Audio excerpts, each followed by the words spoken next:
everybody, this is Chad with Round 2, and we're back with another product spotlight for February of 2025. Now, we've got some pretty cool stuff going on this month. It's a little bit different than how it usually is. So, as far as new product goes, we're going to show you guys new stuff in the realm of 1/64th diecast for both Johnny Lightning and Auto World, and a Johnny Lightning exclusive. And then for model kits, we've got a couple of accessory sets that we're going to show you.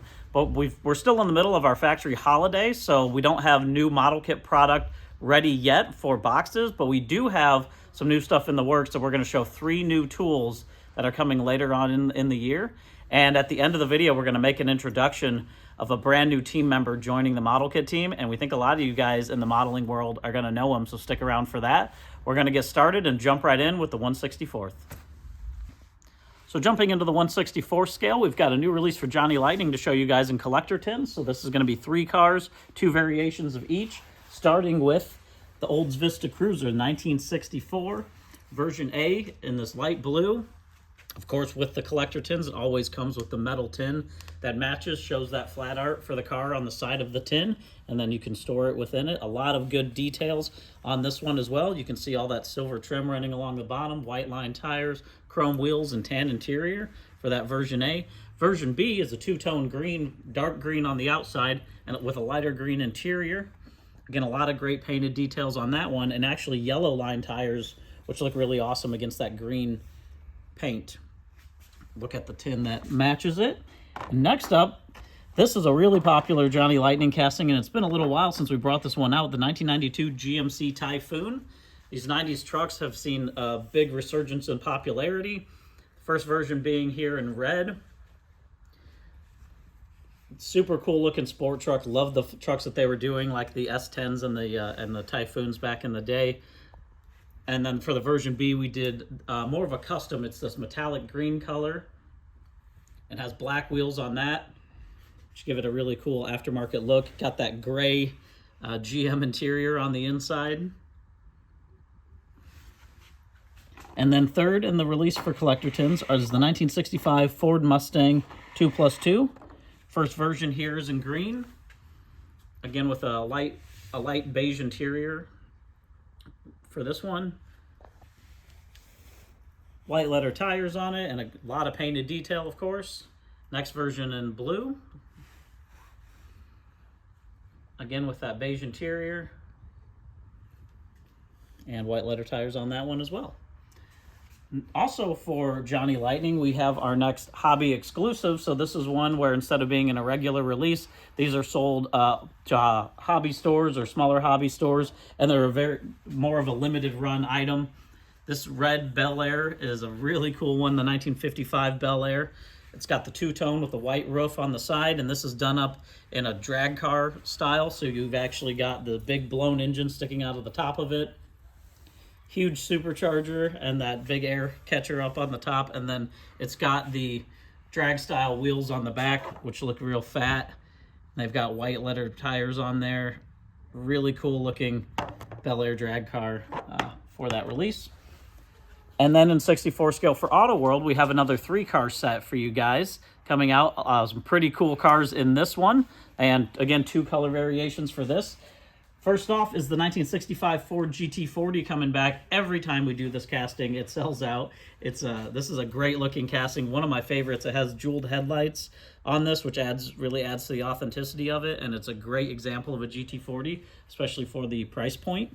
So first version in white here with that number 9 on the side. It's got the black hood on it, and then more of the street style GT40 wheel. And then for the second variation, the Golf GT40. So any Golf GT40 always sells well. This one in the darker blue and orange. It's got number 11s on the side of it. And then second in that release, we've got the 1963 Chevy 2 Nova 400 wagon. First version here in red. Great looking details included on this one with tan interior and white line tires, and then the second variation in laurel green.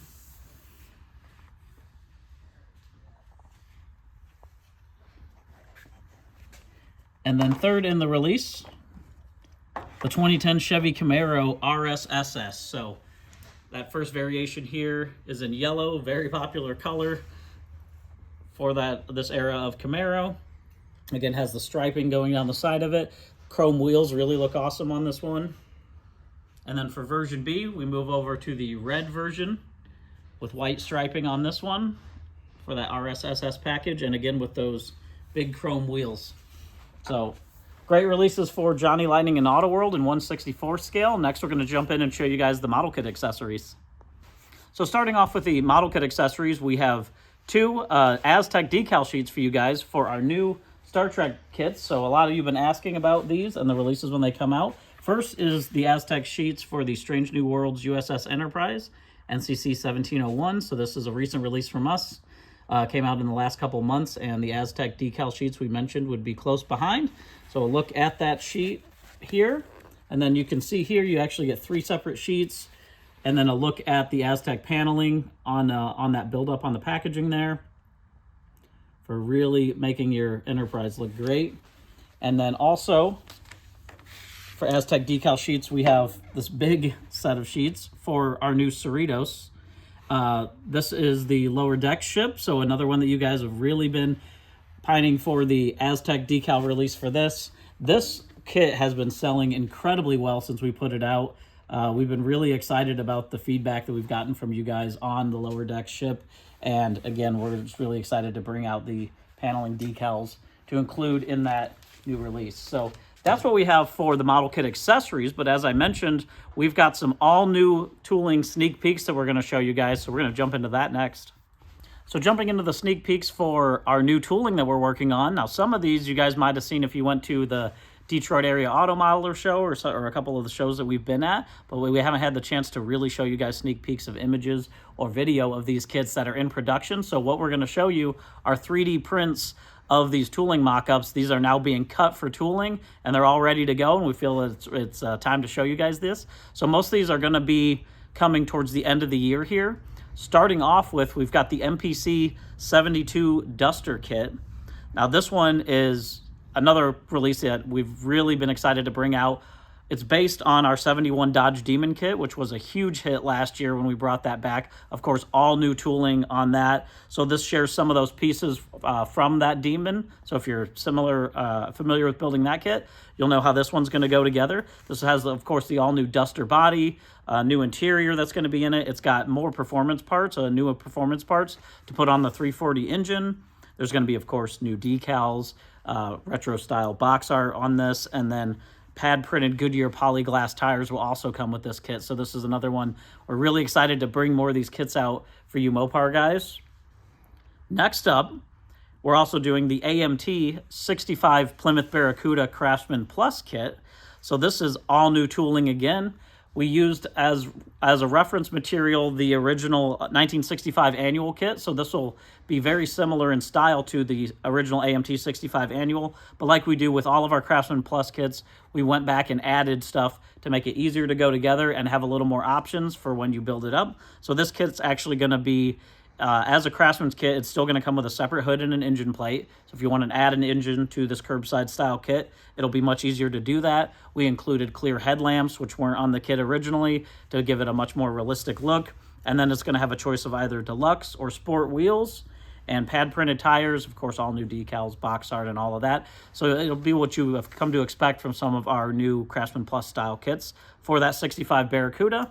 And then the last one that we know is going to be an exciting release is we're working on the 1960 Chevy Nomad wagon Craftsman Plus kit. So this, again, all new tooling, completely retooled, based on the long out of production, the Junior Trophy Series kit. We've greatly expanded the parts on this. We did the same thing where we included a separate hood and engine plate, so it'll be easier to add the hood or add a engine into this Craftsman kit. Of clear headlamps with this one as well, and you'll get your choice of deluxe wheel covers, or you can do steel wheels with hubcaps, pad printed tires, and new decals. So there's a lot in the works that we're doing with model kits. And speaking of that, the next thing we're going to do is jump in and have you guys meet a new staff member. All right, and then lastly for model kits, we've got an all-new team member here joining round 2 as our new head of model kit development. I think a lot of you guys in the modeling world are going to know him because he's been in it a long time. working at Fine Scale Modeler, Aaron Skinner. Chad, good to see you. Good to see you too. So Aaron will be, this is actually his second day here coming in. He'll be helping us facilitate all of the new models that we're doing. And Aaron, for the people who may not know you from Fine Scale Modeler, some of the diecast and slot car guys, why don't you tell a little bit about your history in modeling? I started modeling when I was like 4 years old. My grandfather and I built a car together, so I've been modeling basically nonstop since then. Boy, my arm's tired. No, I have a long history with the hobby and as a hobbyist, and then went to work for Fine Scale in 2006 and was there through various jobs at that title for that time, and now I'm here. So I'm looking forward to working here and getting started bringing some kits to market. And we're really excited to have you here, have Aaron here with us, and we were talking about you doing the model kit reviews, so you've given your opinion on a lot of our kits, and you're going to put me on the spot now, aren't you? No, we were talking about before. What would you say? How many kits you probably have reviewed total? In my time at Fine Scale, I was trying to do this math last night after I was asked that question yesterday. It's got to be a couple hundred at least. Yeah. I mean, it was a lot. Yeah, we always enjoyed watching your guys' reviews over there too, and we're really excited to have you on the team and to introduce you to everybody. Yeah, on the round 2 crew. So be looking for Aaron. He'll be at a lot of the shows that we go to, showing off some of our new model stuff. We've got a lot in the works and a lot of more exciting things to show you guys coming out this year and many more years to come. So thank you again, Aaron. Welcome to the team. Thanks. And we're really excited to see what you do. Great. I'm going to go back to work. Yeah. All right, guys. Well, that's everything that we have for the month of February. So thank you again for watching these videos and supporting us. We'll have more coming in March. As we mentioned, the factories are getting back to work with a lot of new stuff. We have a lot of new licenses. Be sure to follow us. If you haven't subscribed to this YouTube channel, subscribe to it. Check us out on Facebook or Instagram pages, or go to round2corp.com. We'll see you again next month. Have a good one.